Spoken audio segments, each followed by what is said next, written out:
কাঁচকলার কোপ্তা খেতে সবারই ভালো লাগে। প্রথমে কাঁচকলা আর আলু ভালো করে সেদ্ধ করে ওটা ভালো করে কাঁচা লঙ্কা, নুন, হলুদ, চিনি, গরম মশলা, ঘি আর একটু আদা বাটা দিয়ে ভালো করে মেখে বল বল করে ভেজে তুলে রাখতে হবে।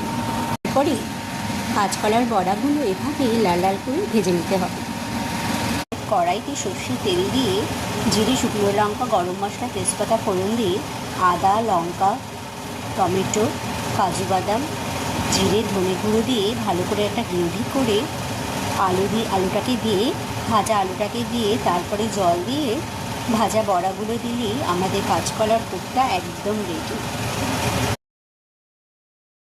কাঁচকলার কোপ্তা খেতে সবারই ভালো লাগে। প্রথমে কাঁচকলা আর আলু ভালো করে সেদ্ধ করে ওটা ভালো করে কাঁচা লঙ্কা, নুন, হলুদ, চিনি, গরম মশলা, ঘি আর একটু আদা বাটা দিয়ে ভালো করে মেখে বল বল করে ভেজে তুলে রাখতে হবে।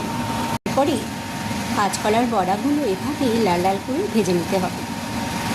কড়াইতে সর্ষের তেল দিয়ে জিরে, শুকনো লঙ্কা, গরম মশলা, তেজপাতা ফোড়ন দিয়ে আদা, লঙ্কা, টমেটো, কাজু বাদাম, জিরে, ধনে গুঁড়ো দিয়ে ভালো করে একটা গ্রেভি করে